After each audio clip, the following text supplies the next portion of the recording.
Hello everyone. So today we will be starting with the topic special maternity leave in continuation with the previous session of maternity leave. So यहाँ पे हम लोग क्या बात करेंगे special maternity leave की, जो कि ग्रांट किसको होता है? फीमेल सेंट्रल गवर्नमेंट सर्वेंट को। किसको ग्रांट हो रहा है?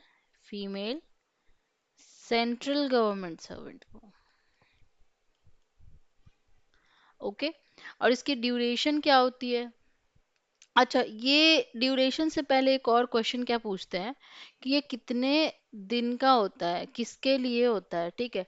तो अगर फीमेल गवर्नमेंट सर्वेंट के बच्चे की डेथ हो जाती है, in case of a death of a child soon after birth, यानी स्टिल बर्थ अगर हो जाता है, अगर स्टिल बर्थ हो जाता है, तो उस केस में ये लीव ग्रांट होगी। इसकी ड्यूरेशन कितनी होती है?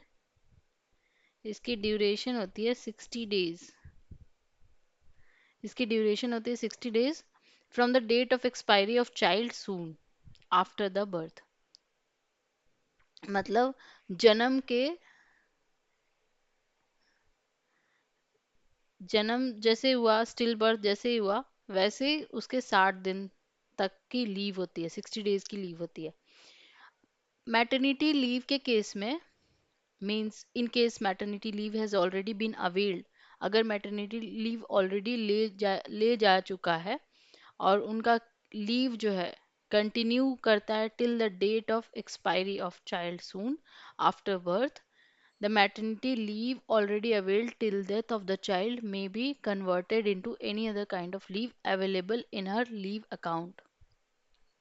मतलब मैटरनिटी लीव के केस में अगर वो ऑलरेडी मैटरनिटी लीव अवेल किया जा चुका है और उनका जो लीव है वो कंटिन्यू कर रहा है, मतलब जो मैटरनिटी लीव उन्होंने लिया था उसके साथ ही वो कंटिन्यू करेगा till the date of expiry of child.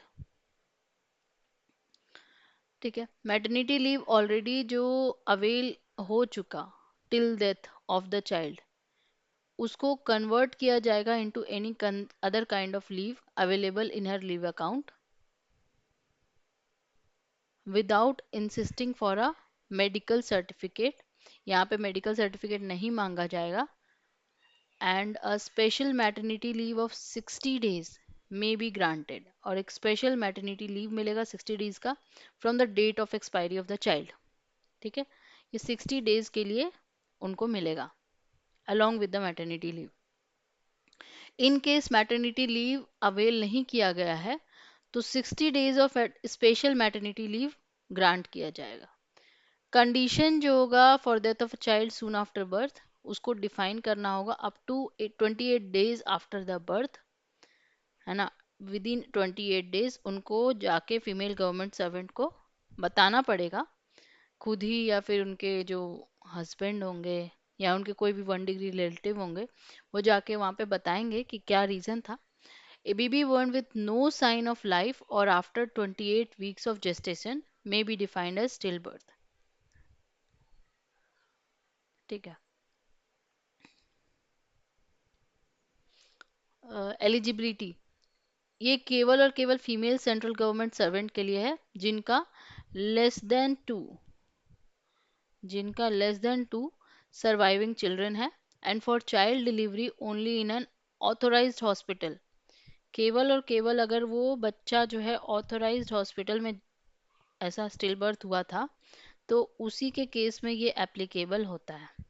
Authorised hospital किसको कहते हैं? वो गवर्नमेंट हॉस्पिटल होगा या फिर प्राइवेट हॉस्पिटल भी हो सकता है जो कि इम्पैनल्ड है सेंट्रल गवर्नमेंट हेल्थ स्कीम यानी सीजीएचएस के अंदर वो बाध्य है। इमरजेंसी डिलीवरी के केस में non empanelled private hospital production of emergency certificate बहुत मैंडेटरी होता है।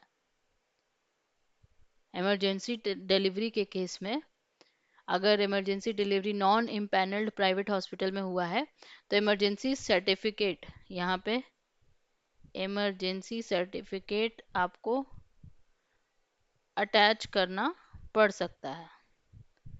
ठीक है। तो ये हो गया हमारी सारी बातें स्पेशल मैटरनिटी लीव की। आई होप आप सबको ये बातें समझ में आई होंगी। इफ़ इन केस आपको कोई भी डाउट आता है तो प्लीज़ आप कमेंट सेक्शन में ज़रूर लिखना। उसको देख के मैं नेक्स्ट वीडियो में ज़रूर एक्सप्लेन कर दूंगी। Thank you so much for listening.